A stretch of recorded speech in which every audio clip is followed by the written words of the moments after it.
श्रीकृष्ण जन्म. भगवद्गीतेत स्वतः भगवंताने म्हटल्याप्रमाणे त्यांचे जनकर्म इत्यादी सर्वच दिव्य आहे आणि त्यांच्या जनकर्माचे दिव्यत्व जाणणारा मनुष्य निश्चितपणे भगवत धामात प्रवेश मिळवण्यात तात्काळ समर्थ होतो. सामान्य मनुष्याला आपल्या कृत कर्मानुसार भौतिक शरीर घेण्यास भाग पाडले जाते, तथापि भगवंताचे प्राकट्य कर्मबंधनाखाली होत नाही. भगवंताच्या अवतरणाविषयीचे स्पष्टीकरण दुसऱ्या अध्यायात करण्यात आले आहे.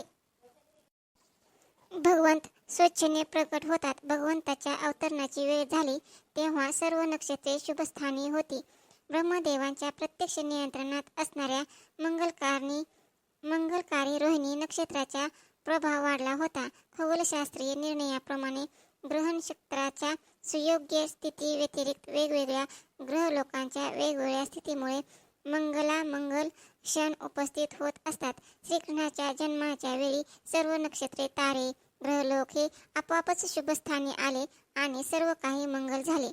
त्यावेळी पूर्व, पश्चिम, दक्षिण, उत्तर अशा सर्व दिशांना शांतीचे आणि समृद्धीचे वातावरण पसरले. आकाशात शुभ नक्षत्रे गोचर झाली. धरतीवर नगराग्रामातून, चराउगुरातून आणि प्राणीमात्राच्या मनातून सौभाग्य सूचक शुभ शकून जाणवू लागले. नद्या भरभरून वाहू लागल्या. सरोवर उमललेल्या कमळाने सुशोभित झाली.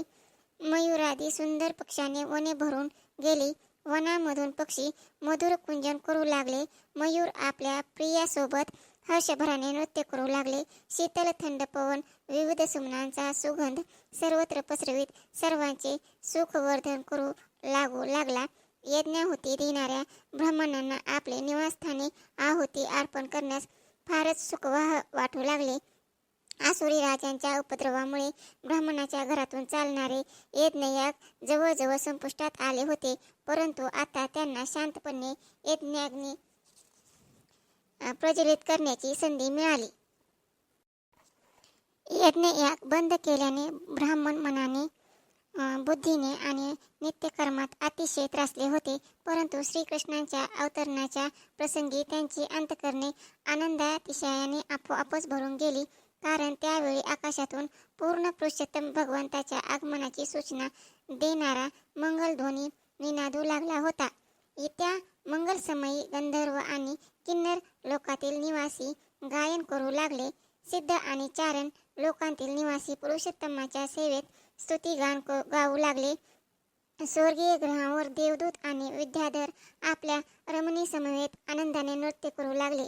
देव आणि देवर्षी आनंदाने पुष्पवृष्टी करू लागले. समुद्र तटावर मंदगतीच्या लाटांचा ध्वनी उठू लागला. आकाशात मेघ हृदयांना सुखवाह अशी मंद मंद गर्जना करू लागले. अशा वेळी सर्वत्र मांगल्याचे साम्राज्य पसरले असताना मध्यरात्रीला सरभूत हृदय स्थित भगवान विष्णू पूर्व क्षितिजावर आकाशात उदित होणाऱ्या पूर्णचंद्राप्रमाणे स्वर्गीय देवी समान भासणाऱ्या देवकीच्या समक्ष प्रगट झाले. त्यावेळी त्या बालकाच्या दीप्तमान कांतीने गर्भगृह प्रकाशमान झाले. येथे असा विवाद केला जाऊ शकतो की श्रीकृष्ण वद्य अष्टमीला चंद्रक्षीण असताना अवतीर्ण झाले, म्हणून पूर्णचंद्राचा उदय कसा शक्य आहे याचे उत्तर असे दिले जाऊ शकते की भगवान श्रीकृष्ण चंद्रवंशातील यादव कुळात अवतीर्ण होणार होते. चंद्रदेव या वंशाचा आदिपुरुष आहे, त्यामुळे आपल्या कुळात साक्षात भगवंत अवतीर्ण होत आहेत हे पाहून चंद्र आनंद विभोर झाला होता आणि म्हणून भगवान श्रीकृष्णांच्या कृपेने त्याला पूर्णत्वाने प्रकाशित होता आले. खाम नित्य नावाने प्रसिद्ध असलेल्या खगोलशास्त्र विषयक प्रबंधात श्रीकृष्णांच्या अवतरणाच्या वेळेच्या ग्रह नक्षत्रांच्या स्थितीचे अगदीच सुरेख रीतीने वर्णन करण्यात आलेले आहे. त्या शुभ समयावर जन्मलेले बालक साक्षात परब्रह्म किंवा परमसत्य होते अशी तेथे पुष्टी करण्यात आली आहे. वसुदेवाने नुकतेच जन्मलेले ते अद्भुत बालक पाहिले. श्याम वर्णीय दीप्तिमान लहान आकाराच्या मेघाप्रमाणे ते भासत होते. त्याला 4 भुजा होत्या. त्याने शंख, चक्र, पद्म, गदा धारण केलेली होती. त्यांच्या वक्षस्थळावर श्रीवत्स चिन्ह होते. गळ्यात कौस्तुभ मणी ओवलेला रत्नहार होता. गळ्यात कौस्तुभ मणी ओवलेला रत्नहार होता. त्याने रेशमी पीतवर्णी वस्त्र परिधान केलेले होते. मुकुटात वैदूर्य मणी शोभत होता. हातात मौल्यवान कंगणे होती. कानात कुंडले होती आणि अंगावर तत्सम मौल्यवान अलंकार होते आणि मस्तकावर प्रचूर केशर संभार होता. बालकाच्या असामान्य रूपाने वसुदेव अवाक झाले. नुकतेच जन्मलेले बालक असे शृंगारलेले कसे? असे अद्भुत रूप पाहून आता भगवान श्रीकृष्ण अवतीर्ण झाले असल्याचे त्यांना समजले. त्या घटनेने ते भारावून गेले. आपण भौतिक प्रकृतीच्या बंधनातील एक सामान्य जीव आहोत आणि कंसाने आपल्याला बंदिवासात टाकले आहे. असे असताना सर्वत्र उपस्थित असणारे पुरुषोत्तम भगवान त्यांच्या मूळ स्थितीत आपल्या घरी बालक म्हणून प्रगट होतात. याचे त्यांना आश्चर्य वाटत होते. कोणतेही मूल अलंकृत 4 भुजांनी आणि सुंदर वस्त्रे परिधान करून जन्म घेत नाही. तसेच या बालकाच्या शरीरावर भगवत्तेची सर्व चिन्हे वर्तमान होती. वसुदेवाने त्या आपल्या मुलाला वारंवार न्याहाळून पाहिले आणि हा शुभ क्षण कसा साजरा करावा याचा ते विचार करू लागले. त्यांनी विचार केला, सामान्यपणे पुत्रप्राप्ती झाल्यानंतर लोक मोठा आनंद उत्सव साजरा करतात. जरी मी बंदिवासात असलो तरी माझ्या घरी स्वतः भगवंतांनी जन्म घेतला आहे. मी तर लक्षपट अधिक उत्साहाने हा मंगलोत्सव साजरा करण्यास तत्पर असायला हवे. अनक दुंदभी म्हणून ओळखले जाणारे वसुदेव आपल्या नूतन बालकाकडे पाहत होते. तेव्हा त्यांना इतका आनंद झाला की त्यांना सहस्त्र गायींचे दान ब्राह्मणांना देण्याची इच्छा झाली. वैदिक संस्कृतीनुसार जेव्हा कधी क्षत्रिय राजे राजवाड्यातून असे उत्सव होत तेव्हा ते अनेक वस्तूंचे दान करीत. साधू ब्राह्मणांना सालंकृत गायींचे दान दिले जाई. श्रीकृष्णांचा जन्मदिन साजरा करण्यासाठी वसुदेवांना एक विशाल दानोत्सव करण्याची इच्छा होती, परंतु ते कंसाच्या कारावासात पडले होते आणि त्यांना ते शक्य नव्हते. त्यांनी आपल्या मनोमनच ब्राह्मणांना सहस्त्रवधी गायी दान दिल्या. हे नूतन बालक स्वतः पुरुषोत्तम असल्याचे निश्चिती झाल्यावर वसुदेवाने त्याला हात जोडून नमस्कार केला. वसुदेव तेव्हा अलौकिक स्थितीत होते. कंसाच्या भयापासून ते आता मुक्त झाले होते. वसुदेव प्रार्थना करू लागले, प्रिय प्रभू, तुम्ही कोण आहात हे मी जाणतो. तुम्ही साक्षात पुरुषोत्तम भगवंत आहात. सर्व प्राण्यांच्या हृदयातील परमात्मा आहात. परमसत्य आहात. आम्ही प्रत्यक्ष पाहू शकू अशा आपल्या शाश्वत रूपात तुम्ही प्रगट झाला आहात. मला कंसाचे भय आहे. त्या भयापासून मला मुक्त करण्यासाठीच केवळ तुम्ही अवतीर्ण झाला आहात हे मी जाणतो. तुम्ही लौकिक जगाचे नाहीत. तुम्ही भौतिक प्रकृतीवर दृष्टिक्षेप टाकून विश्वसर्जन घडवून आणणारे तेच पुरुषोत्तम आहात. कोणी असा वादविवाद करू शकेल की केवळ आपल्या दृष्टिक्षेपाने विश्वसृष्टी उत्पन्न करणारे पुरुषोत्तम भगवान वसुदेवांची पत्नी देवकी हिच्या गर्भात येणे कसे शक्य आहे? या तर्काचे निर्मूलन करण्यासाठी वसुदेव म्हणतात, प्रभू, तुम्ही देवकीच्या गर्भात अवतीर्ण झालात ही काही आश्चर्याची गोष्ट नव्हे, कारण विश्वसर्जन त्याच मार्गाने झालेले आहे. तुम्ही कारणार्णवात महाविष्णू म्हणून पहुंडला होता आणि तुमच्याच इच्छुस प्रक्रियेतून अनंत ब्रह्मांडे अस्तित्वात आली. नंतर गर्भोदकाशाही विष्णूच्या रूपाने तुम्ही प्रत्येक ब्रह्मांडात प्रवेश केला. पुढे तुम्हीच क्षीरोदकाशाही विष्णूंच्या रूपात स्वतःचा विस्तार केला आणि सर्व प्राणी मात्राच्या हृदयात आणि अणु देखील प्रवेश केला. त्याप्रमाणे तुमचा देवकीच्या गर्भातील प्रवेश समजून घेणे शक्य आहे. तुम्ही गर्भ प्रविष्ट झाल्याचे दिसले तरीही त्याच वेळी तुम्ही सर्व व्यापक आहात. तुमचा प्रवेश आणि दुरावस्थापना आम्ही भौतिक उदाहरणावरून जाणून घेऊ शकतो.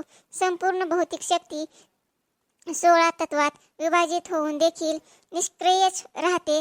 शरीर हे केवळ पृथ्वी, आप, तेज, वायू, आकाश अशा स्थूल पंचतत्वाचे संमिश्रण आहे. जेव्हा शरीराची उत्पत्ती होते तेव्हा अशी तत्वे नव्याने उत्पन्न झाल्यासारखे वाटते, परंतु हे शरीराबाहेर सदैव अस्तित्वात असतात. त्याप्रमाणेच जरी तुम्ही देवकीच्या गर्भात बालकाच्या रूपात प्रगट होता तरी बाहेर देखील तुम्ही उपस्थित आहातच. तुम्ही सदैव आपल्या धामात निवास करता आणि तरीही एक समयावच्छेदे करून स्वतःला लाखो रूपात विस्तारित करू शकता. तुमचे आवरण मोठ्या कुशाग्र बुद्धीने जाणून घेणे आवश्यक असते, कारण भौतिक शक्ती देखील तुमच्यापासूनच प्रगट होत असते. ज्याप्रमाणे सूर्यप्रकाशाचा उगम आहे, त्याप्रमाणे तुम्ही भौतिक शक्तीचे मूळ उगम आहात. सूर्यप्रकाश सूर्याला आवृत्त करू शकत नाही, त्याप्रमाणे तुमच्याकडूनच उत्पन्न होणारी भौतिक शक्ती तुम्हाला आवृत्त करू शकत नाही. तुम्ही भौतिक प्रकृतीच्या 3 गुणांत असल्यासारखे दिसता, परंतु हे प्राकृत त्रिगुण तुम्हाला कधीच आवृत्त करू शकत नाहीत.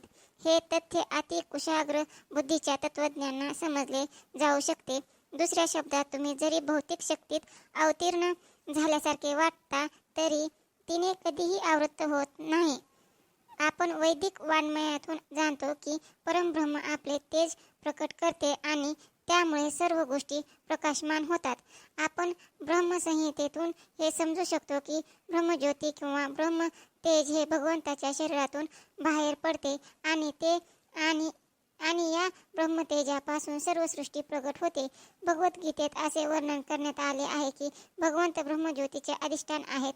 मूलत ते सर्व गोष्टींचे अधिकारण आहेत. परंतु अल्पबुद्धीचे लोक असे समजतात की जेव्हा भगवंत या प्राकृत जगात येतात, तेव्हा प्राकृतिक गुणांचा स्वीकार करतात. तथापि असे निर्णय परिपक्व नाहीत, ते अल्पबुद्धी असलेल्याने मांडलेले असतात. पूर्ण पुरुषोत्तम भगवान प्रत्यक्ष रूपाने सर्वत्र उपस्थित आहेत.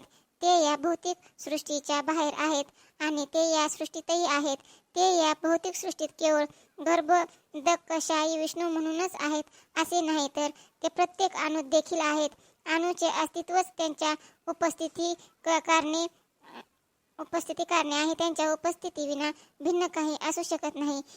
वेदांतज्ञावरून आपणाला असे समजते की परमात्म्याचा किंवा सर्व गोष्टीच्या मूळ कारणाचा शोध घेणे आवश्यक आहे, कारण परमात्म्याहून स्वतंत्र असे काही अस्तित्व नाहीच. अर्थात भौतिक सृष्टी देखील त्यांच्या शक्तीचेच एक रूपांतर आहे. जड तत्वे आणि चेतन तत्व, आत्मा असे दोन्हीही त्यांच्यापासूनच उत्पन्न आहेत.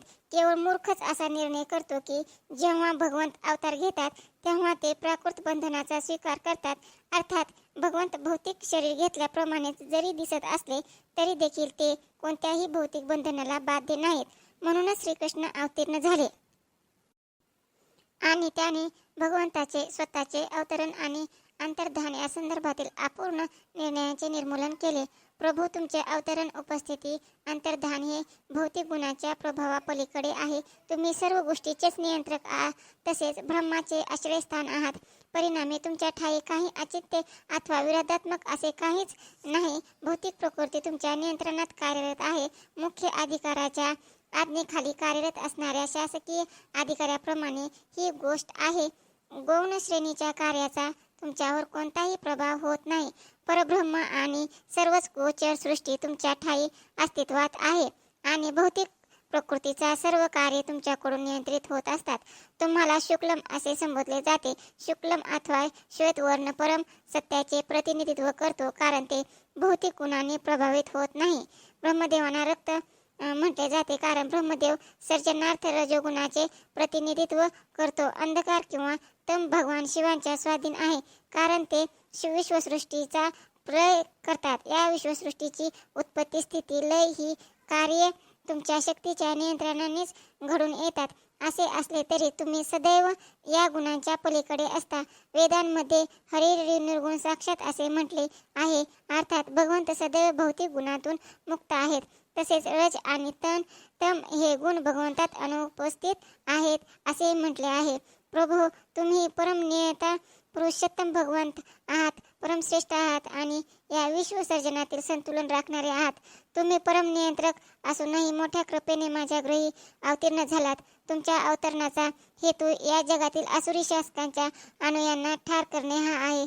मला अशी निश्चिती आहे की तुम्ही या सर्वांना तसेच त्यांच्या अनुयांना आणि सैन्याला ठार कराल. मी हे पूर्णपणे जाणतो की तुम्ही नीच रानटी कंस आणि त्यांच्या अनुचरांचा वध करण्यासाठी अवतीर्ण झाला आहात. तुम्ही त्याला आणि त्याच्या अनुयांना ठार करण्यासाठी येणार आहात हे अगोदरच जाणून त्याने आपले अग्रज बंधू अगोदरच ठार मारलेले आहेत. आता तो तुमच्या प्राकट्याची बातमी ऐकण्याचीच वाट पाहत आहे.